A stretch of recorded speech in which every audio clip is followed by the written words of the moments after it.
Oggetto volante non identificato, or OVNI. Now we all know how to say UFO in Italian. And after you see this next video, you'll never need reminding. It's January 9th, 2017, and we're in the heel of the Italian boot. At 7:38 p.m., Lucio Margiotta, a teacher at the Music Academy of Salento, records something strange in the sky. Mena, guarda tu cellulare che sto fermo. A glowing orb appears to bob in the sky. Then it slowly expands into an elongated cigar-like shape. Si sta aprendo? And continues to expand until it forms a circular donut. Oh mio Dio, signore. The light phases or shifts from a greenish hue to white. Then the light reverts back to its original shape and color before fading away. No, guarda, mo adesso si è fatta di nuovo. When we look to the skies, there are certain things that we expect to see there. A really bright star, a drone, a satellite, a meteor. What we're seeing in this video doesn't look like any of those things. Lucio's video is just the latest in a millennia of strange sights over Italy. Roman myth is rife with the gods behaving in strange ways that would often resemble odd lights in the sky. The Roman historian Livy wrote of phantom ships seen gleaming in the sky. Classical paintings depict what appear to be flying saucers. And it didn't stop in the Renaissance. In October 1954, UFOs actually stopped a football game in Italy. 10,000 people witnessed some strange ships up in the sky. Then in December of 1978, the New York Times reported a rash of donut-shaped objects spotted in the skies over Italy. So we have a wide variety of Italian OVNI, and there are other accounts like this one from Oregon of lights undergoing shape and color shifts like the one Lucio reported. So what exactly is happening in the Italian skies?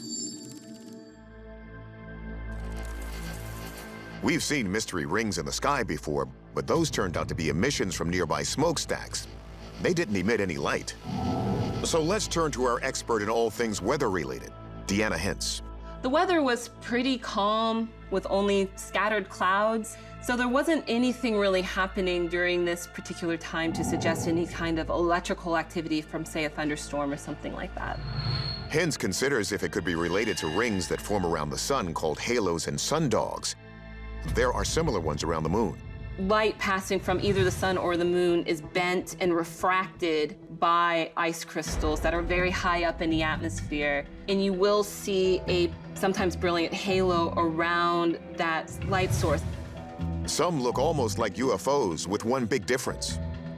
But you would still see the source of the light, either be the sun or the moon, in the center of that halo. Whereas here in this video, that center light source is blocked.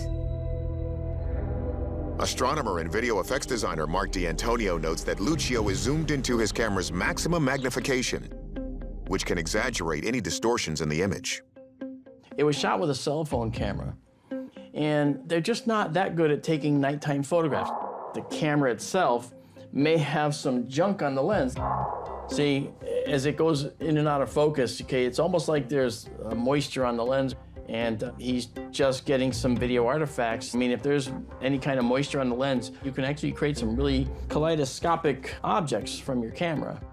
But while D'Antonio says that lens issue might create the circle image and the phasing, he still can't pinpoint the original source of that light in the sky. He rules out a laser or spotlight because they would have to reflect off the clouds.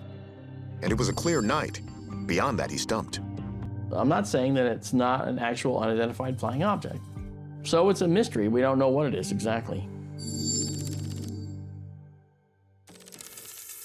There's currently no official explanation for this video from the Italian government. If the light came from a drone, a plane, or a helicopter, you would think they would have said so. So our verdict, a genuine OVNI. And in the absence of any further evidence, this object remains unidentified.